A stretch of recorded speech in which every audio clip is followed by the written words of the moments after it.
Mílim cuireadh iarta níos do phríomhaid a Choláiste Ollscoile agus na néanachtaí teacht Éirinn Ordáin. Ladies and gentlemen, would you please welcome the Principal of the UCD College of Arts and Humanities, Professor Sarah Prescott, who will open this year's lecture.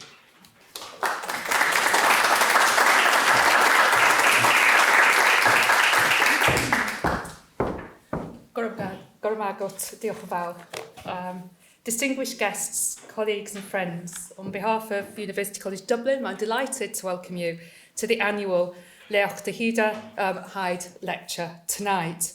So, Diagwíomh a choda, noswitha frindiai, good evening to you all. Croeso Vulture. UCD School of Irish, Celtic Studies and Folklore and the National University of Ireland have collaborated in the establishment of the Hyde Lecture series.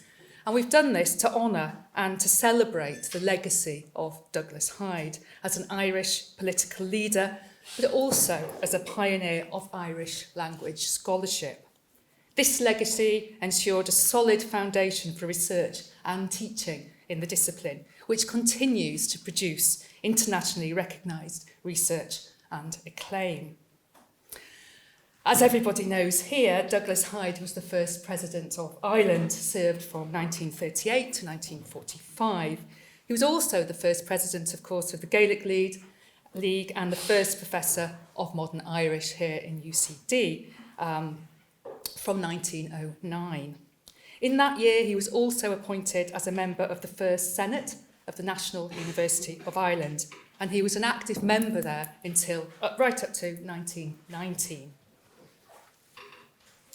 What Hyde understood, I think, is the importance of the study of Irish language, Celtic studies and folklore.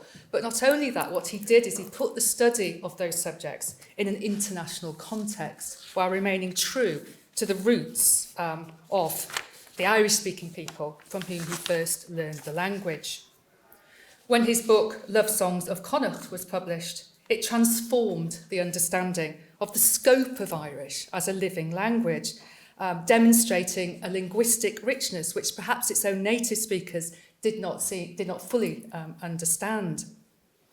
So he had an exceptional role in the moulding of minds in a cultural and educational sense. He demonstrated a vision for the creation of the Irish state, an identity which still leaves its mark on society today. For over 110 years then, UCD has built on this amazing scholarly heritage. And this has been further recognised by many initiatives in a national and global context, very fittingly for Hyde's legacy. These include the lead that the UCD School of Irish, Celtic Studies and Folklore has taken in the commemoration events and publications on the decade of centenaries. Just to give you one example here, this has resulted in the first 2-volume analysis of Irish language and literature in a global context, from the manuscript tradition right up to the present day. The last 100 years has witnessed many other noteworthy publications and projects on the manuscript tradition, but also on modern literature, Irish language journalism, the revival, and current topical areas such as Irish on screen. Building on the international footprint of Irish language and culture, the inaugural Global Irish Diaspora Conference was organised and hosted by the School of Irish Celtic Studies and Folklore in UCD in 2017, and it was a fantastic, really kind of globally impactful event. And it'll be hosted in Durban, South Africa in July 2020, so looking forward very much to that. All this work has been assisted by the excellent Irish language sources housed in the UCD Special Collections and also in the recently UNESCO awarded National Folklore Collection. And I think you see some of the examples of that in the wonderful brochure and publication that you have in front of you, those wonderful postcards, which I thought were a bit like the kind of precursor of tweets, because you actually tweets from all around America, because you were very much kind of confined to your word count, writing around the edges of the picture. So I now want to introduce our speaker for tonight with some background for you. As one of the most foremost current scholars on the life and legacy of Douglas Hyde as a cultural and linguistic leader in Irish society, the National University of Ireland and University College Dublin are greatly honoured that Professor Léacht Mathúna has agreed to give this year's Hyde Lecture in commemoration of Ireland's first president, Douglas Hyde. Léacht Mathúna is Emeritus Professor of Irish at University College Dublin, where he was head of the School of Irish Celtic Studies, Irish Folklore and Linguistics from 2006 to 2013. And the title of that school gives you an example of how busy he was. He said he's been much more time to do your research since not leading that school with all those subjects. He's, of course, a graduate of University College Dublin and NUI, and was awarded a doctorate also by the University of Innsbruck for an analysis of the topographical vocabulary of Old Irish. He taught Celtic languages at Uppsala University before being appointed a lecturer in Irish in St Patrick's College in Drumcunda, Dublin, where he served also, of course, as registrar from 1995 to 2006. He's published widely in Ireland and, of course, globally on the lexicon, literature and culture of Irish. He was founding editor of Choláiste Ollscoile,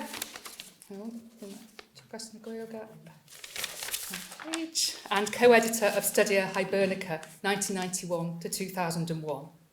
His publications include Dubhghlas agus on the history of Irish in Dublin, Baile Átha Cliath, a monograph study of Irish-English literary code mixing, 1600 to 1900, which sounds fascinating. A new edition of Father Peadar O'Leary's groundbreaking novel, Seanad. And he's also edited a facsimile reproduction of Léacht, edited by Douglas Hyde from 1925 to 32, which was, of course, the first journal of the National University of Ireland devoted to Irish language scholarship. And he's also editor of its successor, Gaeilge, a journal of Irish studies. Together with Máire Nicavord, he is currently engaged in research on the life and work of Dr. Douglas Hyde, as we'll find out more tonight. His ongoing study of the Uachtarán circle in 18th century Dublin reflects his interest in its contribution to the rise of modernity in Irish. Please welcome Professor Léacht Mathúna.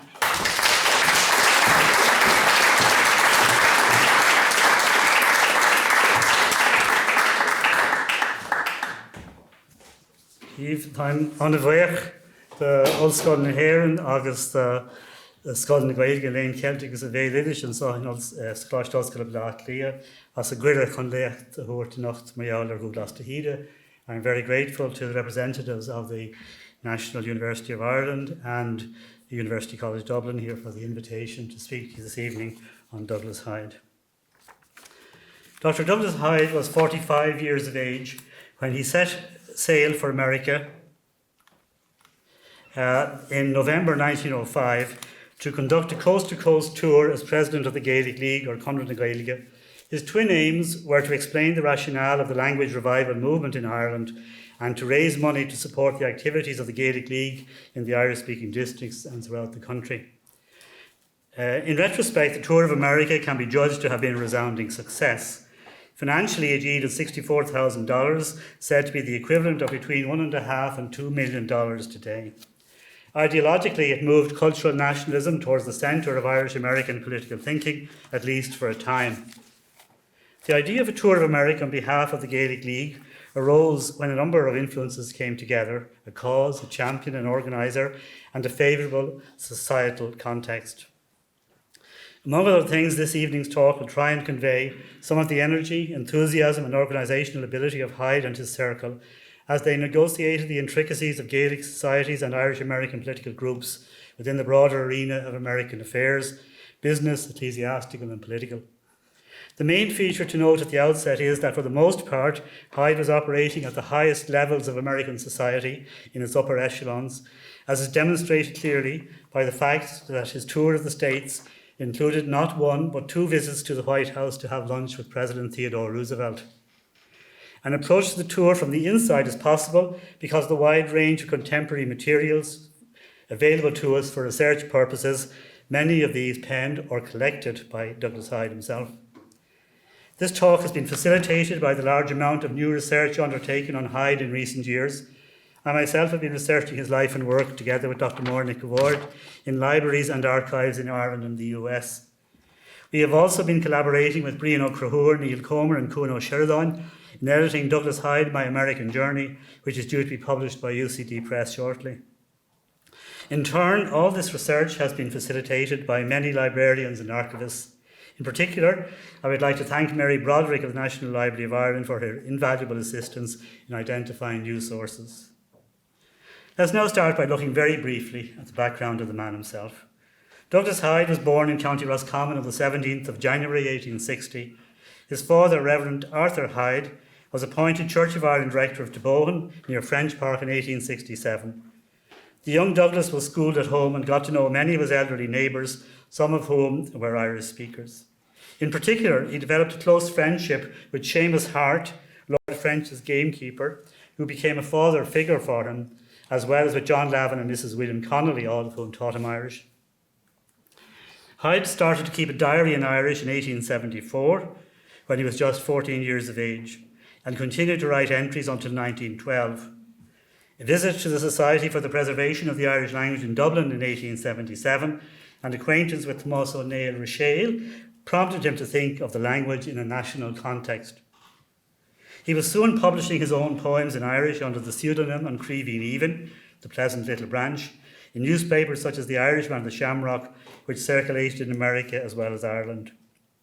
He attended Trinity College in the 1880s, where he had a distinguished career as a student of theology, although he eventually decided against becoming a minister of the Church of Ireland, as his father and grandfather had done before him. In November 1892, Hyde delivered his famous lecture with the ringing title of The Necessity for De-Anglicising Ireland to the National Literary Society in Dublin. In this thought-provoking address, he argued that the Irish people should be true to themselves, to their own language, literature and culture, rather than copy English values and fashions. This lecture was one of the catalysts which led to Eoin MacNeill and Hyde himself establishing the Gaelic League, or Conradh na Gaeilge, in Dublin in July 1893. In fact, 1893 was a defining year for Hyde in several ways. It was the year in which he published his groundbreaking collection of Connacht folk songs, already mentioned, Our An Gra, Cúige Connacht, or Love Songs of Connacht, which had a major impact on the Anglo-Irish revival. It was also the year he married an Englishwoman of German background, Lucy Comatina Kurtz. The tour was masterminded and directed by John Quinn, a wealthy and highly successful Irish-American lawyer living in New York. Then, in his early 30s, Quinn was a man of boundless energy, enthusiasm and vision. A patron of the arts, Quinn first met Yeats and Hyde when they were guests at Lady Gregory's residence of Poole Park in County Galway at the end of August 1902. Quinn found the intellectual conversations he had with Hyde and Yeats regarding art, language and culture during his short vacation there absolutely exhilarating. They inspired him to organise fundraising lecture tours of American venues, first for Yeats in 1903 and then for Hyde in 1905-06. By doing this, Quinn hoped to introduce the two men and their ideas on culture to American audiences and to afford the Irish visitors and the causes they championed the opportunity to garner badly needed financial and moral support. And this is where Quinn lived. Such tours were by no means new. Charles Dickens had been to the States twice. Oscar Wilde was there in 1882. Irish politicians had gone there regularly. Michael Davitt, Parnell, John Redmond had been there as recently as 1904. This was all part of a pattern whereby the much more affluent world of Irish America was already well used to supporting Irish causes financially. Nonetheless, considerable novelty attached to visits by a lyric poet such as Yeats, who revelled in his creative persona, and a cultural activist such as Hyde, whose message of Irish nationality was not only intellectual and emotional, but also one which he proclaimed to be neutral as regards politics and religion. As early as 1903, Hyde had been in touch with Quinn on behalf of the Gaelic League, raising the possibility of financial support from America for the movement. Hyde held back from travelling, however, partly because he wasn't sure that such a trip would be financially successful and partly for family reasons. His wife Lucy was reluctant to leave their two young daughters, Nuala and Una, for an extended period of several months, and his father, the Reverend Arthur, was in failing health. Founded by just 10 people in 1893, the Gaelic League had grown rapidly after 1898. The number of branches rose to 850 in 1905. Its leaders felt that a tour of America would indeed be worthwhile. However, the organisation's Coiste Ganoha, or executive committee, placed more stress on the tour's propaganda potential than fundraising. The League decided it would send Tomás Bán Ó Concheann, its Ard Timide, or chief organiser, as an advance agent responsible for making practical arrangements in cities ahead of Hyde's arrival. Ó Concheann came from Inishmaan in the Aran Islands, but had lived in the United States for many years, mostly in California, where he went originally in 1887 to join two older brothers. He had returned to Ireland in 1898 and had become a leading supporter of the new language movement. Ó Concheann was therefore well versed in the ways of the New World. As his father passed away at the end of August 1905, Douglas now felt free to travel to the States. Suitable arrangements were made for the two daughters, and Lucy felt able to accompany her husband. Detailed planning was undertaken by John Quinn on his side of the Atlantic. First, he established the Douglas Hyde Reception Committee of New York in order to oversee the financial and operational aspects of the tour. Judge Martin Keogh of the New York Supreme Court was nominated president of the committee. Judge Victor Dowling was treasurer, while Quinn himself acted as secretary. This body functioned as a national steering committee with satellite reception committees established by Quinn in the cities to be visited during the tour. Quinn issued a printed prospectus of the trip to US universities and colleges, setting out Hyde's academic and public credentials, and in this he hailed Hyde as a scholar of acknowledged European reputation, a fine lyric poet, a dramatist and a gifted orator both in the Irish and the English, and the most respected and beloved man in Ireland today. Declaring that the Gaelic League owed its chief inspiration to Hyde, Quinn declared the organisation to be the greatest one in Ireland, the only body in Ireland which at one time appeared to realise the fact that Ireland had a past, had a history, had a literature, and the only body in Ireland which sought to render the present a rational continuation of the past. Now, rather than repeat the same lecture over and over again, it had wisely been decided to vary the fare. The prospectus explained that Hyde would speak on any one of four given themes as requested by an institution. And there you have them there, the Gaelic movement, its origins, importance, philosophy and results, the last 3 centuries of Irish literature, the folktale in Ireland, poetic literature of Ireland. For Quinn, the primary object was to raise money, something he made crystal clear in a letter to Lady Gregory in October 1905. I am after money for Hyde. Hyde and his work need money. I wouldn't have got Hyde to come out if I thought he couldn't get money. And I don't hesitate to say so. So, anybody mentioned money.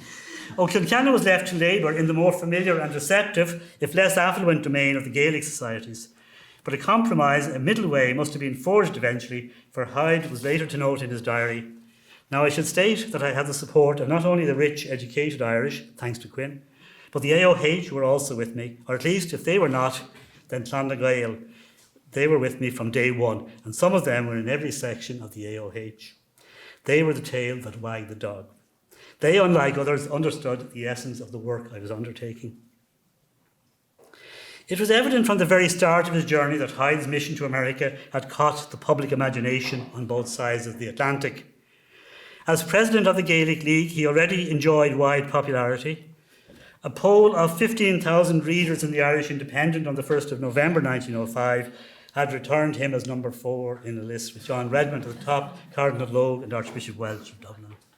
From the moment Hyde left Roscommon until he set sail from Cove, then known as Queenstown in County Cork, the public crowded around. In Dublin, a great municipal reception involving speeches, toasts and well-wishes was held in the Gresham Hotel on the 6th of November to send Hyde on his way. Yeats had agreed that Lady Gregory should present him with flowers on behalf of the Irish National Theatre Society, of which he had once been vice president. Hyde sat alongside the city's Lord Mayor in his ceremonial carriage as a large procession accompanied it and made its noisy way from O'Connell Street to Kingsbridge, now Heuston Station. In the enthusiastic words of the Gaelic League's own paper on Cleeve Solish, there were salvos of cheers and the music of bursting fog signals, and the roar that went up from the huge throng in the great thoroughfare proclaimed that the most beloved man in Ireland stood there, and that the democracy of Dublin had no doubts as to the significance of the man and of his work, and more especially of the mission on which he was about to enter. Complementing this report is an insider's account of the night's events given by the playwright Sean O'Casey, who was at the time Secretary of the League's Drumcondra branch.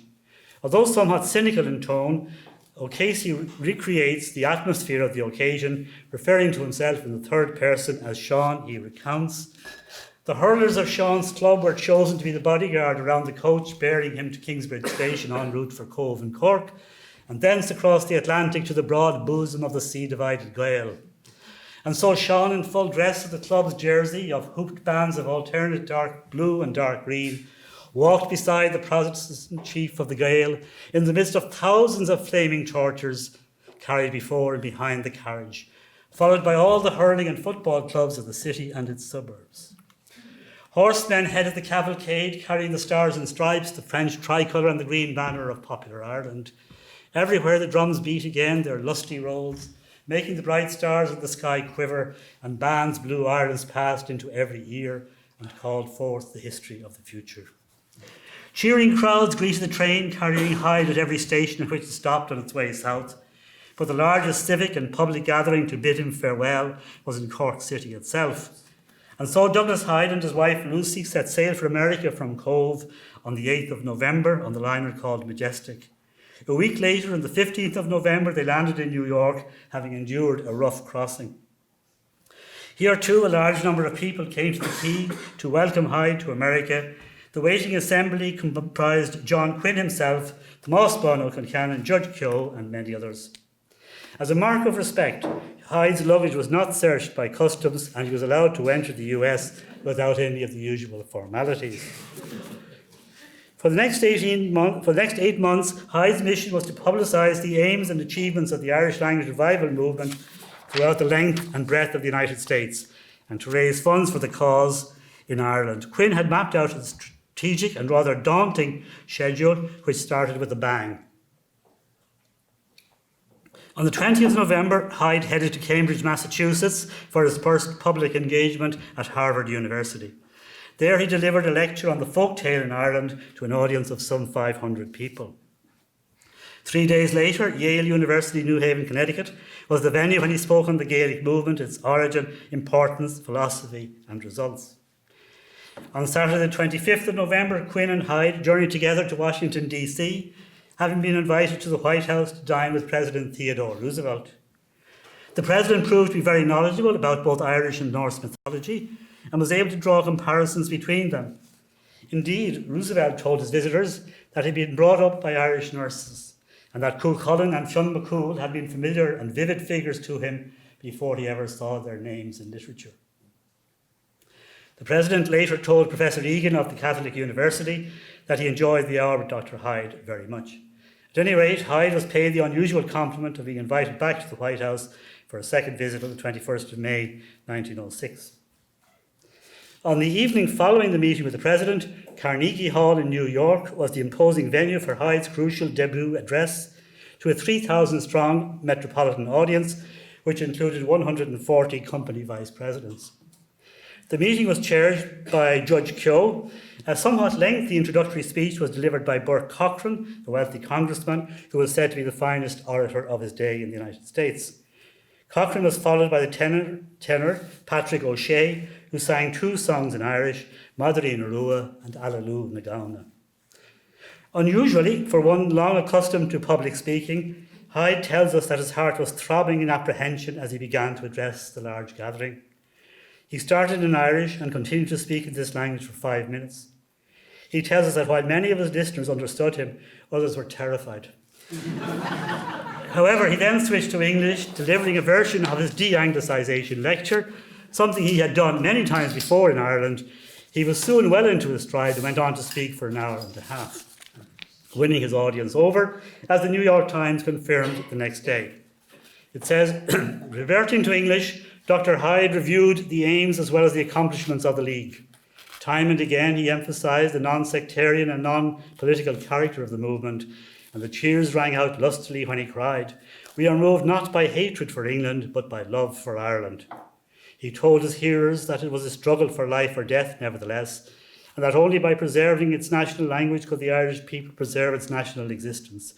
Too many, he said, had in the past ceased to be Irish without becoming English. The New York Times was not alone. To Hyde's relief and satisfaction, the city's newspapers carried positive reports of the meeting and declared it a resounding success. Knowing that where New York led, the papers of the other states would follow, Hyde felt reassured and was ready to face the rest of his long tour with reaffirmed confidence in his ability to sway crowds and raise money. With the initial major events successfully behind him, it was now time for Hyde to focus on the hard work and grind of visiting the towns and cities of New England, which had large Irish immigrant populations. The following weeks were hectic as he crisscrossed the states of New England with just a lull between Christmas and the New Year. He had speaking engagements in Hartford, Connecticut, in Boston itself, in Manchester, in South Hadley, in Springfield, in Ansonia, Lowell, Brockton, Wellesley. In these states, he had been using Boston as a base. Now it was the turn of New York to act as fulcrum as he headed out and back to places such as Waterbury, Worcester, Lawrence, New Haven, and he also lectured in December in Fordham and Manhattan colleges. The general pattern for each city visit was that Hyde would be greeted at the train station by a delegation of dignitaries from the local reception committee and brought to his hotel. In New Haven, the president of Yale himself came to the station to meet him. The high point of each occasion was undoubtedly the speech delivered by Hyde, followed by an appeal for funds and the opportunity for him to interact with at least some of the audience afterwards. A more or less formal dinner would usually be arranged, regularly attended by judges, senior clergy, and leading officials of the local Irish American societies. Rather than feel imposed upon, Hyde, who was gregarious by nature, seems to have enjoyed these social occasions.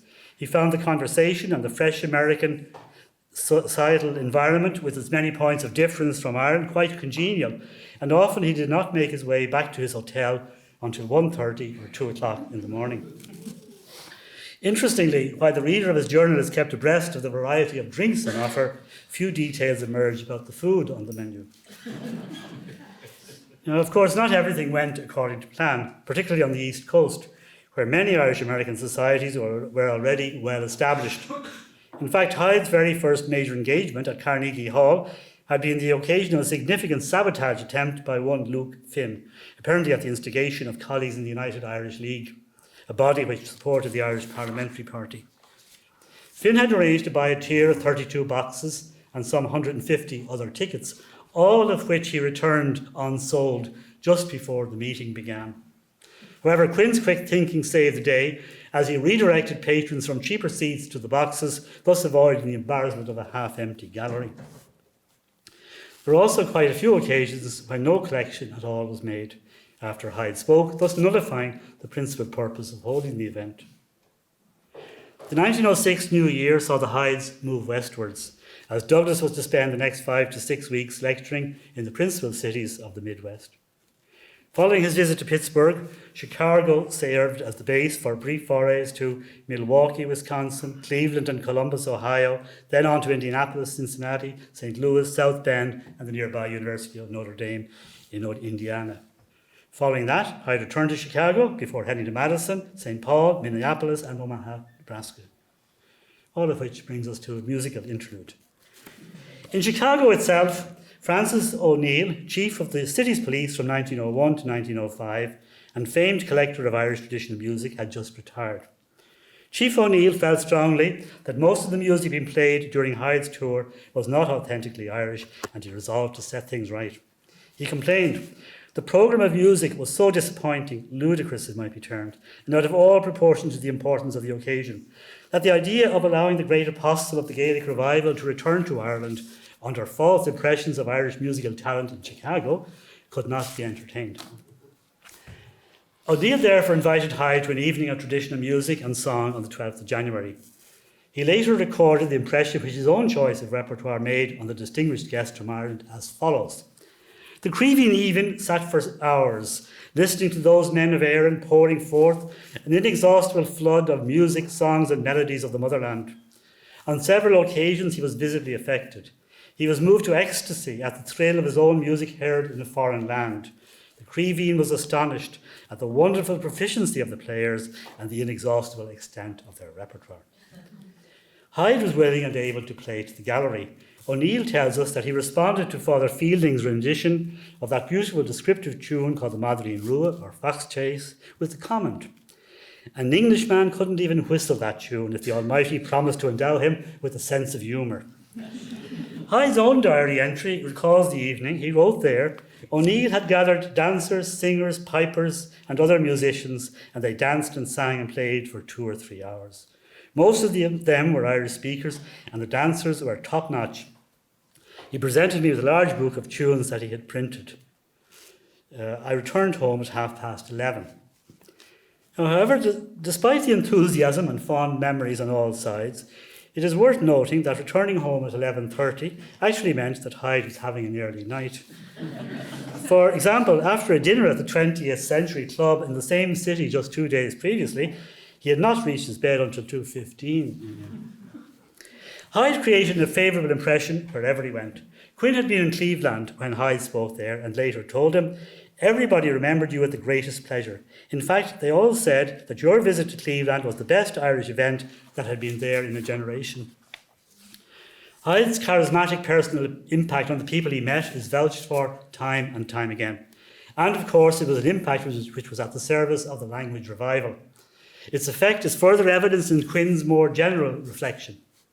"Everybody almost that I meet who keeps in touch with Irish things asks me how you are and when I have heard from you and how you are doing and how the movement is getting on," and so on. The vice president of the State Life Insurance Company informed Quinn how well things had turned out in Indianapolis in January 1906. "Dr. Douglas Hyde has come and gone. He won us all with his big heart, superb intellect, and splendid good fellowship. We had a magnificent meeting, over 2,000, which is a large audience for Indianapolis." All the while, there were serious matters to be addressed. Time and again, the country's reporters pressed Hyde on the Gaelic League's attitude to the Irish Parliamentary Party and other political parties. He never let his guard down. An interesting 8-page question and answer session which he had with a journalist in Cleveland in January 1906 shows how carefully, how warily Hyde treated this subject in public. He was asked, "What do you think of the Chonradh Gheall?" "Excuse me, that is getting upon dangerous ground." "Then what do you think of the United Irish League?" "You're asking me to tread upon even more dangerous ground, more even dangerous." "I'm not a politician, and the Gaelic League is not a political body, it never has been. We are nothing but a linguistic, education and industrial movement. We are grateful for the support of the Chonradh Gheall. We are grateful for the support of the United Irish League, and beyond that I cannot go." By mid-February 1906, the schedule for speaking in the major cities of the Midwest had drawn to a close, and it was now time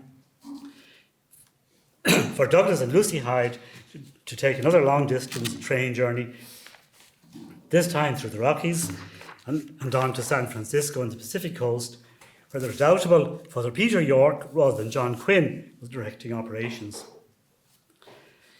With the able assistance of another priest, Father Philip O'Ryan, Father York had put such exceptional effort into the preparations for Hyde's visit that California in general and San Francisco in particular proved to be the high point of the Gaelic League president's great American journey.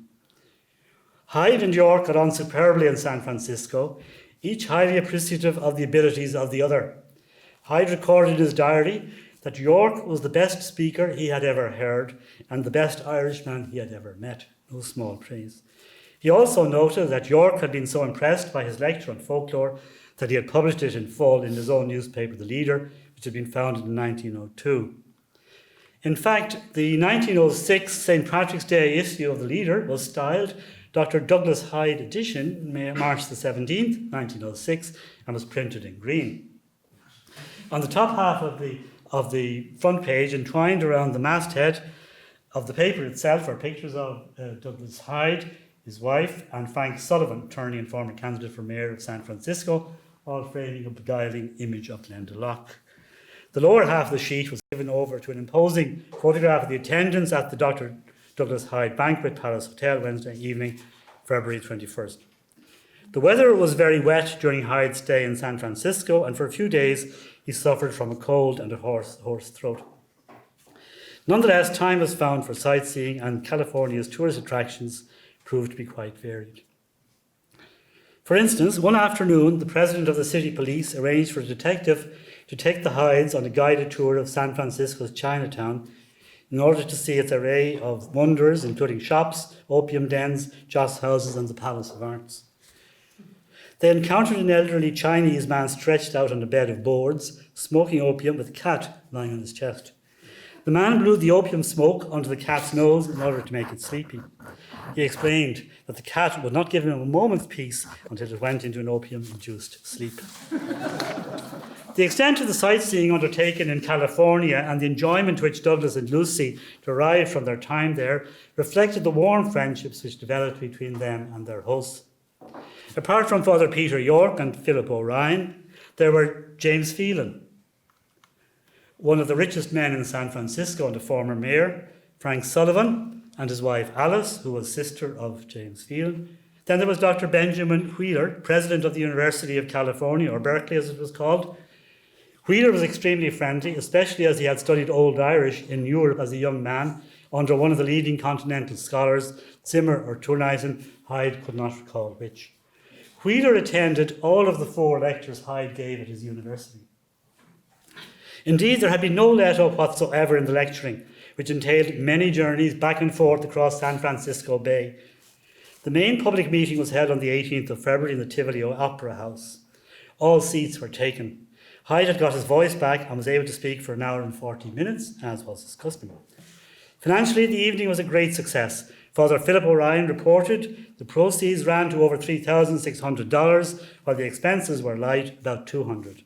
Frank Sullivan himself contributed $1,200, the largest donation received on the trip, while James Phelan gave $1,000. In all, San Francisco delivered the impressive sum of $11,500 for the cause. The Dr. Hyde banquet, held in the Palace Hotel on the 21st of February 1906, already mentioned, was the climax of the visit to San Francisco. There were 450 guests present, including the State Governor George Pardee, the Mayor Eugene Schmitz, leading clerics of all religions, university academics, and prominent members of the judiciary. Chief Justice James Coffey acted as Toastmaster, and in all there were 13 toasts. The menu was bilingual in Irish and English, and a special banquet booklet of 88 pages was published to mark the occasion. Held on the eve of Washington's birthday, a federal holiday, the banquet lasted from 7 p.m. to 2 a.m. This banquet was widely regarded as the greatest reception ever accorded a private citizen in the city. And the occasion was also clearly intended to mark Irish America's coming of age. The genteel black-tie congregation seems to have been an all-male affair. It was a world away from the emaciated and ragged hordes who had flooded into East Coast ports of America half a century earlier as they escaped from the famine which was then stalking the Emerald Isle. Hyde felt the banquet in particular and the entire Californian visit to have been a great personal triumph, and wrote excitedly to Quinn on the 25th of February, eagerly passing on his assessment. "My success in California has been, I think, unparalleled." So he was able to deal with success. In a letter to Quinn, Father O'Ryan summarised the impact of Hyde's visit on the city of San Francisco. So Father O'Ryan then on what had been achieved. "After the university lectures, the public lecture in this city and banquet, the whole state knows of him, and no man has ever met with such a reception. Americans and Germans and all nationalities approve of his work. In fact, to talk Gaelic is one of the hallmarks of culture nowadays." In other words, the Irish were learning not to be ashamed of themselves, thereby realising one of the major aspirations of Hyde in his celebrated 1892 lecture, Necessity for the Anglicising Ireland. In fact, then, it was a case of an example of mission accomplished. As for the overall high level of activity in California, Quinn was later to complain bitterly in a letter to Francis Hackett in Chicago. "They nearly killed Hyde on the Pacific coast. Contrary to my express request, repeated 2 or 3 times over, They had a banquet or a lecture or a dinner or a high mass or something every day almost.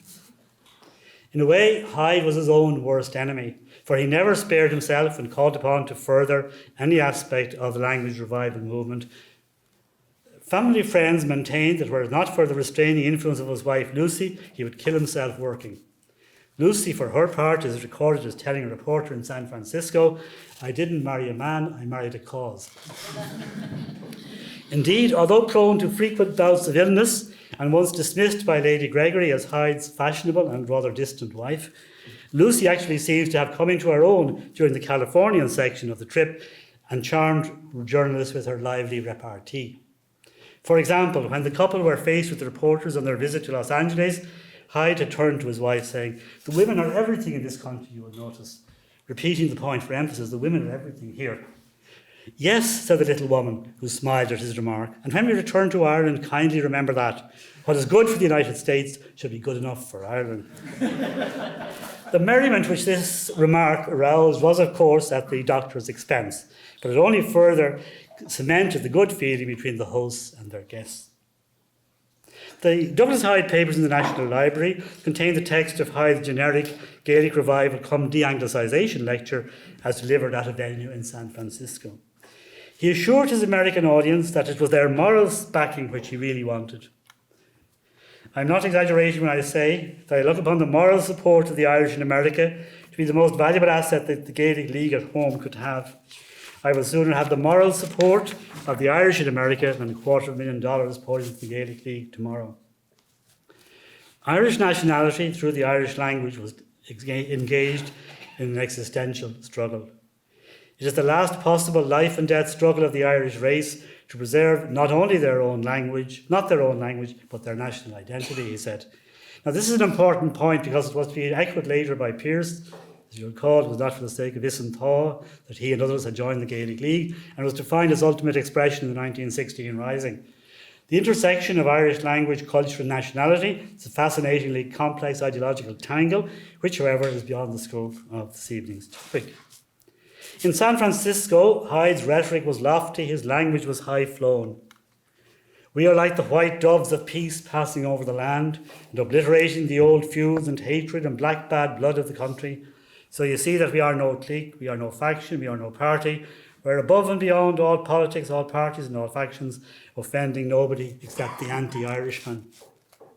However, not everyone was persuaded by Hyde's arguments and the case he had been declaiming in meeting after meeting in city after city across America.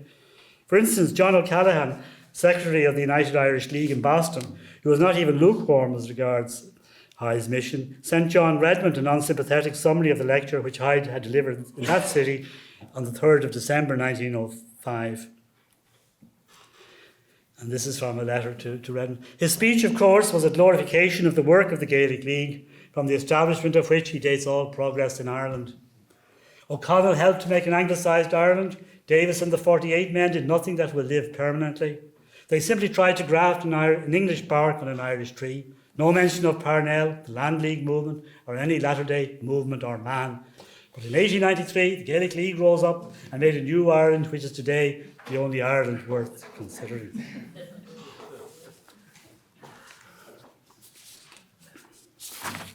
We may note it seems to have disappeared. There should be there. This is substantially an outline of his 2 hours lecture.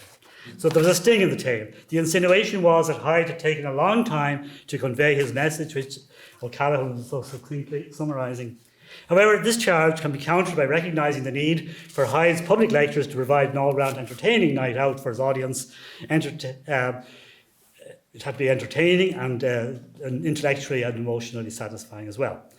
Now, the early years of the 20th century were a high point for the sending of picture postcards to family and friends while on holiday and away from home. Throughout their trip to America, Douglas and Lucy Hyde sent a steady stream of such cards to their daughters and to a family friend, Ethel Chance, in Birmingham. Almost 60 cards, which were originally sent to the girls, and some 30 addressed to Ethel Chance, are held in the Aidan Heavey collection in the Public Library in Athlone, while 2 more to Ethel Chance are here in another cache of Hyde cards, which are held in the National Folklore collection in UCD.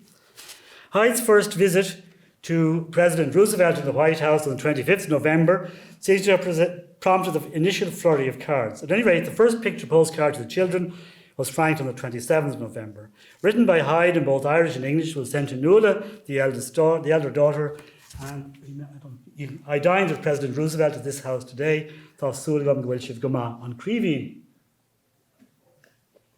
Now, the same card was sent to Ethel Chance just after the Carnegie Hall meeting, and she got a very upbeat assessment of how things were going.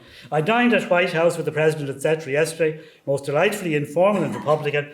Had my great meeting last night. First tier of boxes for my speech sold at $3,240 unparalleled. We've had that word before. Have lectured at Harvard and Yale also, dying Creeveen, so she was getting the full report. The positive enlightening effect which California seems to have had on Lucy Hyde is reflected in the postcard. She sent quite a few from California, variously illustrating a rose tree, residents of Chinatown, and ostrich farm. And a little later, variety of images from the states of Oregon and Washington. Now, more somberly, the great earthquake struck just 3 weeks after the Hydes left San Francisco. So I'm coming back to this again. The great earthquake struck on the 18th of April 1906 and was followed by a devastating fire. The effects of the earthquake itself are conveyed by the pictures on two cards dated the 7th of May. The first one sent to Nuala, what the earthquake did in half a minute. Second one to Una, earthquake ruins in Mission Street. Now, in general, it is interesting to note the contrast in tone between Douglas's messages and those of Lucy. Douglas tended to be light-hearted, playful, and occasionally pedagogical. At times he wrote bilingually, at other times in either Irish or English. His wife was more serious. Douglas sent Nuala a picture of a man in a bowler hat astride an ostrich, with a message in Irish which began, nach das an Kapelation. Connig me hene, tá mam gomags me hen brechs le dia tá sulgan the ship she come. So you see, he brings everybody back into it. So he said, I saw this, mom is good form, and I hope you're good. To Nuala from Columbus, Ohio. Nuala was 2 years older than Una. Tá me an Sahanish in Ohio. Fech or Mape, Laur Gaeilge le Una. So Nuala was being given the job of making sure there was Irish at home. So. Lucy's starkest message of all was sent on the 26th of April, following the devastation visited on San Francisco. It accompanied a picture of 5 idols in Holy of Holies, Joss Temple. Now, this is obviously difficult for you to read, but I'll read it out. The great earthquake and fire here swallowed up these 5 idols. We just escaped in time. You never would have seen us again if we had remained on. Everything was burned up, our grand hotel and our old Chinese town, all burned, and lots of Chinese too. Save all postcards, all very valuable now. April 26th, LCH. Neither parent used a familiar or pet form of their name when signing the cards to the children. Douglas retained on Creeveen, the Irish language pen name by which he was widely known, while Lucy contented herself with the initials LCH, standing for Lucy Comatina Hyde. On the other hand, in the text of the cards themselves, Lucy referred to the girl's father as Poppy, while Douglas calls their mother Mom. But Lucy too had a lighter side, often asking the girls to give her love to Polly. Now, Polly was the family's pet cockatoo, which at one stage was recuperating from an illness. Lucy sent love to Polly on the 1st of June, and Douglas too was fond of the cockatoo and sent Polly his affectionate regards from Minneapolis, asking Una to her pogue the Polly win. Give Polly a kiss for me. In the background, however, there were certain organisational and interpersonal tensions, which had been increasingly exercising Quinn, and which came to the fore as the tour swung back east. As Hyde's advance agent, O'Concannon seemed to operate much as he had done in Ireland when establishing branches of the Gaelic League. He liked to liaise personally with local dignitaries and members of Gaelic societies. Quinn, on the other hand, operated mostly by mail, and through the reception committees he had established in the cities Hyde was to visit. Given the vastness of the country, one can understand the validity of this approach. But all of this disquiet was kept in the background and behind the scenes. The grand tour continued. The Hydes had left San Francisco on the 26th of March, 3 weeks before the earthquake. They now retraced their steps, going eastwards St. Paul, Chicago, and the Midwest. They were in Butte and Anaconda in Montana, in Memphis, the only town in the south they visited, and Toronto in Canada, the only one in Canada. It was on the train to Memphis, late on the 18th of April, that Hyde saw a newspaper placard which announced that San Francisco was burning. He was absolutely shocked at the news. His thoughts were with the people of the city, and he sent them a telegram shortly after arriving in New York. And this is a draft of it. Overwhelmed with sorrow at the great calamity, hope and trust you have all escaped any personal injury, Douglas Hyde. He consulted the executive committee as soon as possible and received their permission for Quinn to cable $5,000 back to Father York for the disaster fund in San Francisco. News gradually came from their friends in this devastated city. Hyde was cabled on the 30th of April. We are safe, but the city is destroyed. We have begun the work of rebuilding. Kind regards to Mrs. Hyde. And Judge Coffey, who had been Toastmaster at the great reception, said, "My loss was total in courtroom and chambers. My nephews have lost all their office effects." Hyde spent from the 20th to the 25th of May on his second visit to Washington. Despite the heat and a bad bout of rheumatism, he completed his programme of addresses, giving one in the National Theatre and 3 in the Catholic University of America. In addition to a second lunch with the President, he had the opportunity of visiting Washington's home at Mount Vernon, the Smithsonian Institute, the Senate, the House of Representatives, and the Library of Congress. However, Hyde's account of his second visit to the nation's capital is perhaps most remarkable for its insight into the curative properties of a mint julep cocktail and the beneficial effect it had on his rheumatism. Explaining that a mint julep is similar to a highball and is poured into a large tall glass and garnished with mint leaves, he tells us that he and Professor Egan drank 4 each at the Cosmos Club. Hyde felt better afterwards and noted, "Although I barely managed to make it to the White House, I was able to walk back home to the hotel reasonably well." The tour was now winding down.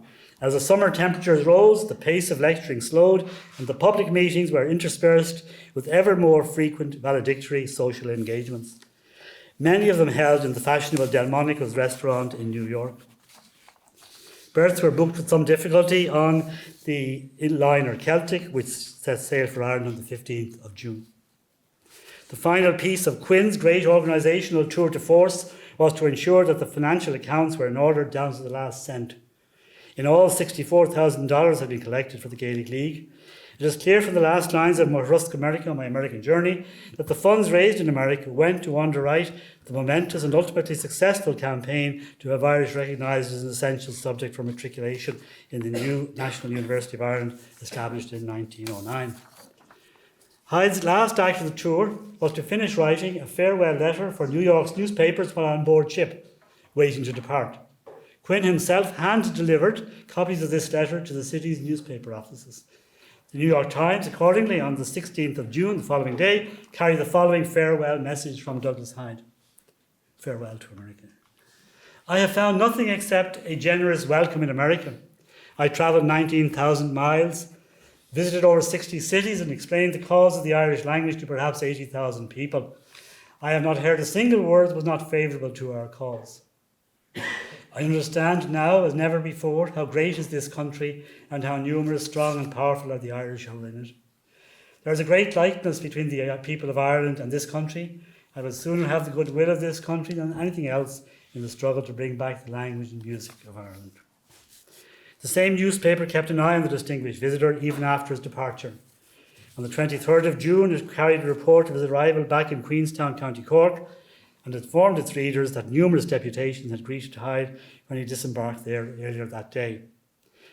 The following evening, his train pulled into Kingsbridge Station in Dublin, where a large crowd awaited him. This is the Irish Independent. Writing to Yeats, Quinn claimed that the tour had made Hyde an international figure.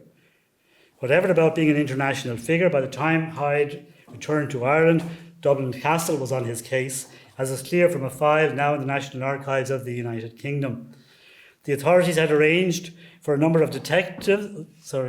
The authorities had arranged for a number of detectives to attend the gathering at Kingsbridge, and they accompanied the crowd as it made its way to the Gaelic League headquarters in Upper Connell Street, where Hyde addressed a huge meeting. The police officers were anxious to minimise the significance of the proceedings, but the facts were clearly against them.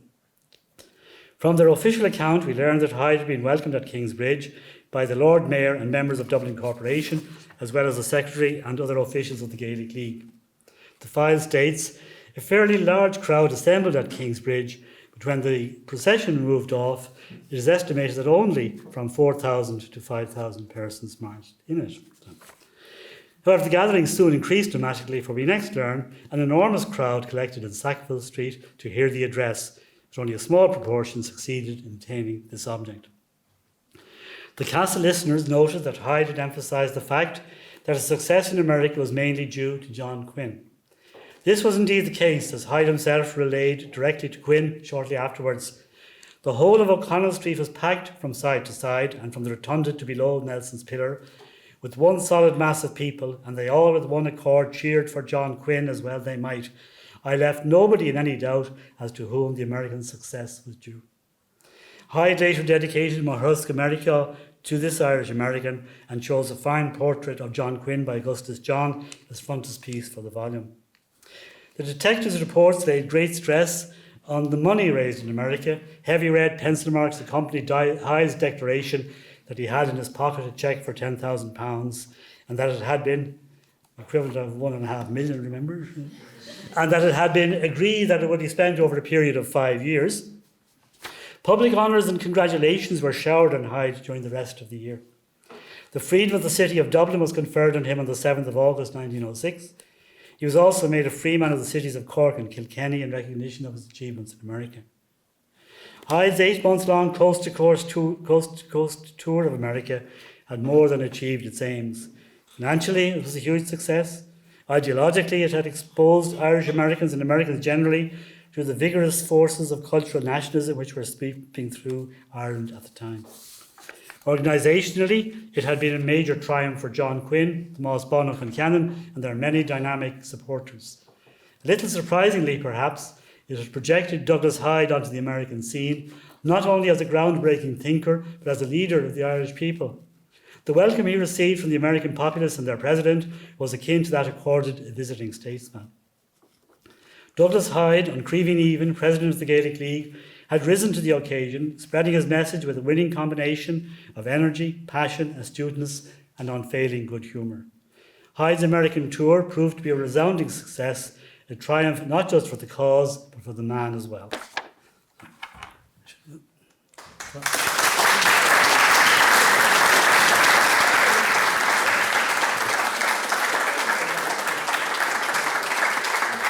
I'd like now to invite our head of school, Professor Regina Choláiste, to offer her response.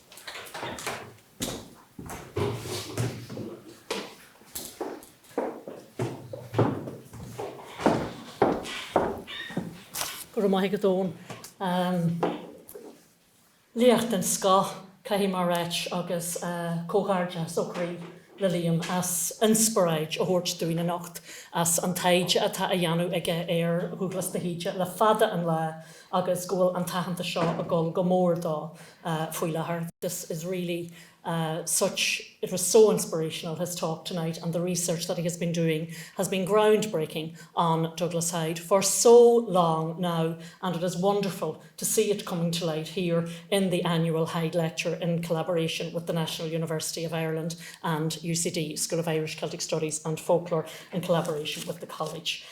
These are a few minor thoughts in a response to Liam's wonderful lecture, and mainly, I want to just say that we have been presented tonight with perhaps Douglas Hyde's Gaelic League idea and the ideology that followed that wonderful period in Irish language and cultural revival.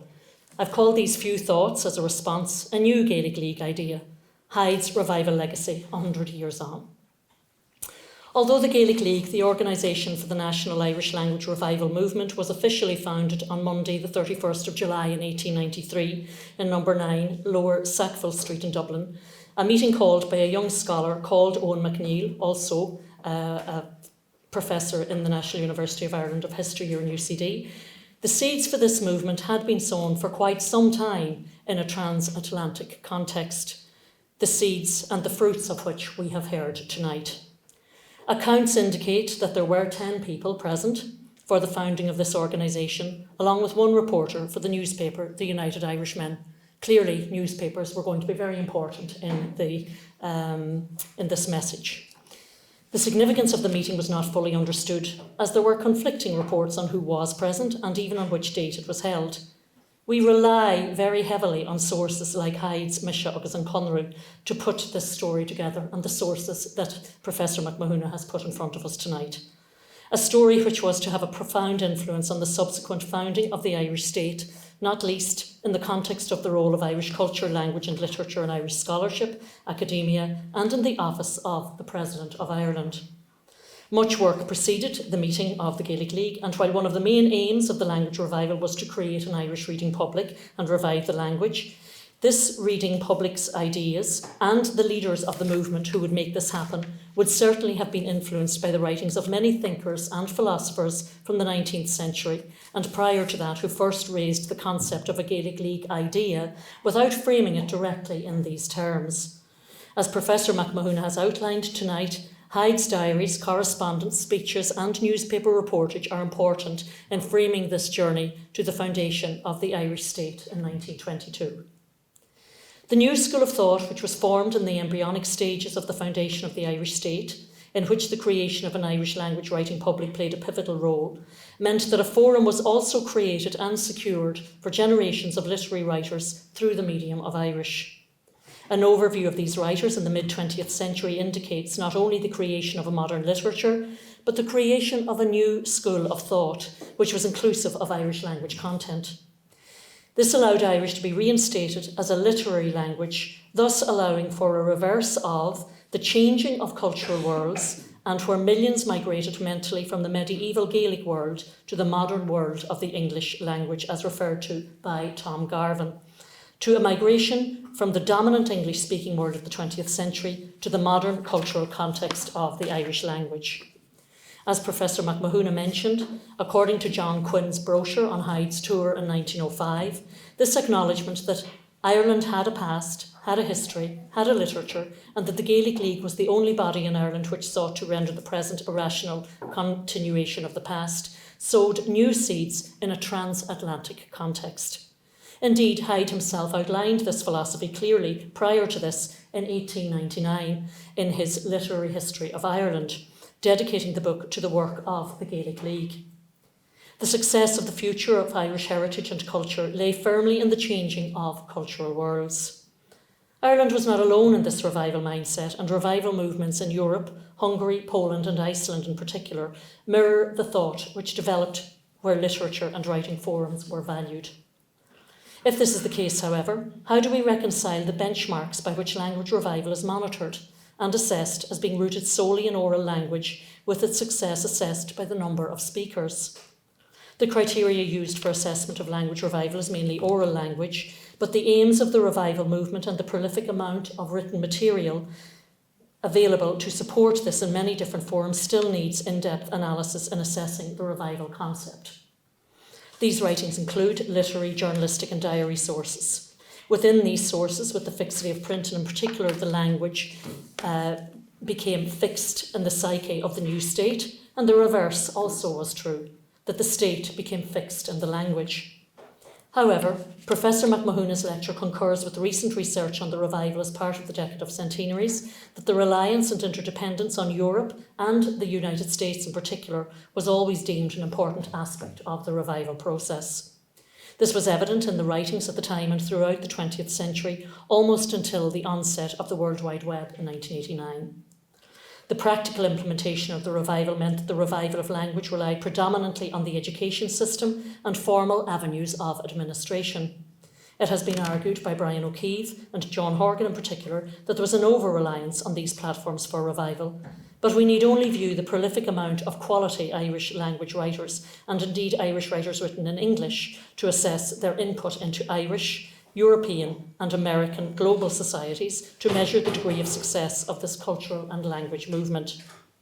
The role of these societies has been very well analysed in Professor Mathúna's lecture tonight, while also highlighting the need for economic support in the United States. It is difficult to argue, therefore, that although it may now be time for a new Gaelic League idea, the Irish language revival was in fact a major success. The importance of the native speaker is a core element of language revitalisation. However, assessing the revival in the context of native speakers alone disregards the basic philosophy behind the language movement and Gaelic League as evidenced in writings of journals of the 19th century in particular. Éirinn, Ancient Ireland, Bhall Tullar, the Ecclesiastical Record, Dublin University Review and the Gaelic Journal, for example, were forums which were used by future Irish leaders as platforms for thought on the future of the nation and the language, ranging from the ability to say a greeting in Irish to writing a book. This is a momentous achievement by any standards for a language that was considered dead for 300 years. Why then is there such doubt as to the value of the language in current Irish society if the revival is to be acknowledged? As Seanad wrote in his reappraisal of the Gaelic League idea in 1972, quote, "Finally, one must remember that in the act of revival itself we are engaged in a new and absolutely audacious human and intellectual venture, the very planning of which and execution of which will of itself help to give our culture a new dimension of experience and a unique quality of its own. In fact, we are undertaking a cultural task the like of which was probably never before attempted by democratic means. It is more than likely indeed that the Gaelic League idea was one of the most exciting long-term ideas ever broached anywhere, but nobody in recent times has really presented it to the Irish people in these terms. There are certainly echoes of Hyde's sentiments in these sentiments from Seanad in 1972. There were some specific aspects which dictated the route and the direction that this movement would take, not least the transatlantic influence which preceded the foundation of the Gaelic League by almost 50 years and the subsequent tours by Douglas Hyde. This is linked directly to writing practices and processes where the print form and particularly the newspaper form were central to the message which would be communicated. The column, for example, News of the Movement in the Gaelic Journal, did not differentiate between the native and emigrant community in its reports, with all reports being published, be they hall there in the United States or agus here in Ireland. Generally, the subscription for the Oireachtas Fund, the National Irish Language Festival and Literary and Cultural Festival, also had as many subscribers from the United Kingdom, the United States and other areas in Europe as Ireland, while regular reportage of Irish language usage at meetings is also recorded. One of the better examples of the coverage of the angle of the movement in the United States in the Gaelic Journal relates to the first Irish language cultural festival, the Oireachtas. Mr. Patrick O'Byrne of the Gaelic Society, New York, was present at a meeting of the Central Branch Gaelic League, Dublin, on the 24th of September and was accorded an Irish welcome. In returning thanks, Mr. O'Byrne dealt with the present position of the movement in America and continuing said, "Your Oireachtas was, I think, taken up better by the press in America than anything that has happened on this side of the Atlantic for some time past. The novelty appealed to them. The very idea of the Irish people having a literary competition in their own language in Dublin was so extraordinary that they eagerly took notice of it. He considered that there were two great reasons which should induce every Irishman to join the movement for the preservation of the Irish language. First, it offered a common platform to those of different shades of political and religious thought, and secondly, that it formed a strong band of union between the Celtic peoples of Ireland, Scotland and Wales." Again, echoes of Douglas Hyde's tour. This is just one example of the material which demonstrates the interdependence of both communities on either side of the Atlantic. The endorsement in the main Irish Language Revival Journal of this unified approach, transcending geographical borders, was important at the time. The reportage and discourse in these journals is significant therefore in the attempt to determine the multifaceted nature of the identity of immigrant communities and the understanding of the citizenship which they envisaged for themselves within their new country. The analysis of Hyde's American tour 1905-6 presented by Professor Mathúna tonight can certainly be classified as one of the significant media events as coined by Chris Morash. The rationale for the tour, as well as current research by Professor Mathúna and Moira McAwarge and other scholars, further enhances our understanding of Douglas Hyde. As Professor Mathúna started, the idea of a tour of America on behalf of the Gaelic League arose when a number of influences came together: a cause, a champion, an organiser, and a favourable social, societal context. Clearly, the Gaelic League idea was not limited by geographical or linguistic boundaries. And Professor Mathúna's lecture tonight has further enlightened us on the international reach of this movement, which served as a link not only between Ireland and the United States, but between the United States and future Irish presidents. Although it is almost 120 years since this tour, this type of societal context, which was also employed by many other prominent literary figures, serves as an important avenue and link in developing a positive, progressive image and understanding of Ireland in an international milieu.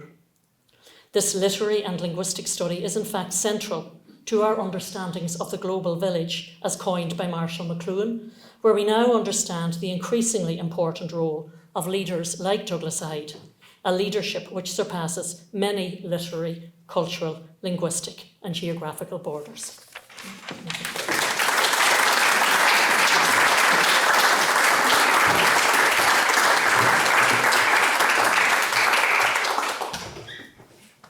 Regina.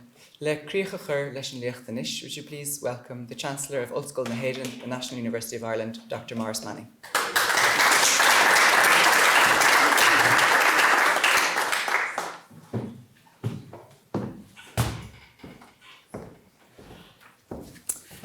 Aghaidh, Harceann Ollscoil na hÉireann agus UCD gam fear bíchas de Mathúna as an Léacht simúl léinte a thug sé doing a nocht.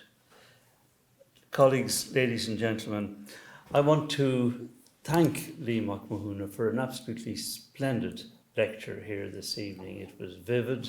He created a wonderful picture of the United States into which Douglas Hyde came at that stage, creating a very good picture also of the Irish influence in the United States at that time. Sometimes these days you think the diaspora is a recent invention by Board Falta or some of PR companies, but in fact Liam's lecture illustrated just how important the United States was, the influence it had and the financial support it gave to different aspects of the Irish nationalist movement. In this case, Douglas Hyde was the purest of politicians. In fact, he wasn't a politician. He was able to rise above politics, which he pretty successfully did throughout his entire career, often in difficult circumstances. And he was preaching a new gospel, the need to de-Anglicise Ireland, the need for the revival not just of the Irish language, but of Irish culture, the promotion of Irish literature. And it was a message to which he was able to stick throughout the entire duration. In spite of temptation and provocation, he was able to stick to this message. And clearly, given the amount of funds he raised, he was hugely successful at doing that. And I think, Liam, you've brought very vividly the sense of the adventure it was, the sort of people who were there. And it reminds us too that at that stage, virtually all of the Irish movements, some of them what would be called the physical force movements, others the constitutional nationalists, all looked to the Irish overseas. And John Redmond, for example, when he became a young MP, that one of his first tasks was he was sent off to Australia, which was a hell of a long way away in 1904 or 5, out there to raise money for the Irish Party.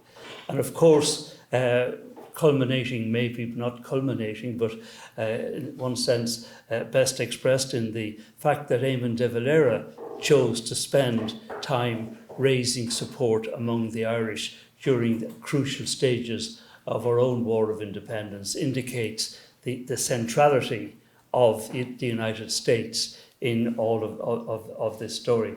One thing Liam didn't capture very well was the extent to which many of these Irish organisations hated one another. And they were very good at that and forever. And it spilled right over, often with very serious consequences, the rows and the hatreds. But they were mainly men, and they were capable of great hatreds of one another. And Douglas Hyde seemed to have floated, as he did in so many ways, floated above all of that.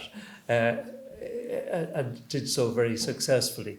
And I was very struck too by Liam's account of the prudence, the carefulness, the integrity with which the funds raised were protected.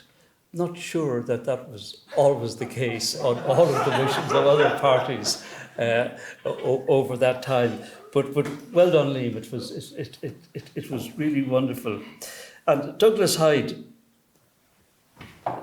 he was, and he was a great scholar, and he's really one of the registrar showed me the other day a piece of Pathé newsreel, cleaned up and very vivid, of Mr. de Valera's installation as Chancellor of the NUI. And by the way, in 2 years' time, we will be celebrating Mr. de Valera's election as Chancellor in 1921. But this Pathé newsreel is a very vivid picture of Douglas Hyde in the procession from Earlsford Terrace as Mr. de Valera is being installed as the second Chancellor of the NUI.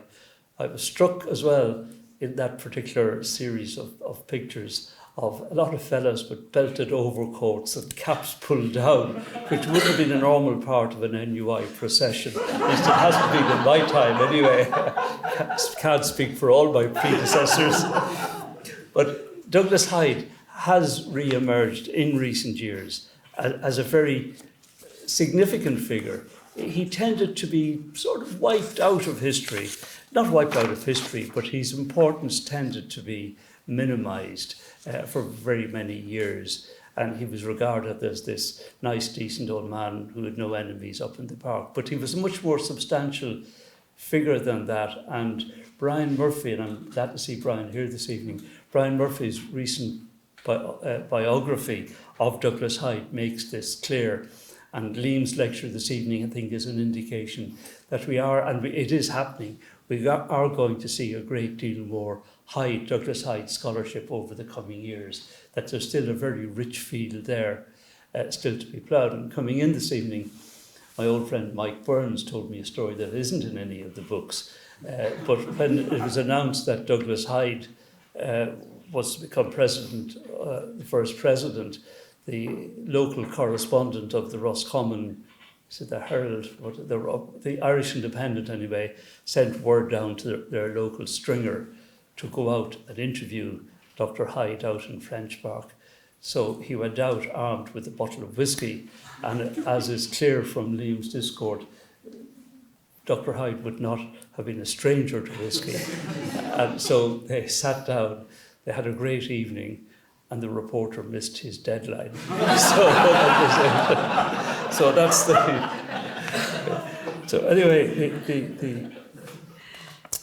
now, when we in the NUI, when we invited Liam to give the second Hyde lecture, we knew we were asking the right man, because Liam has been is editor of Gaeilge, a journal of Irish studies, the successor journal to Hyde's Fall.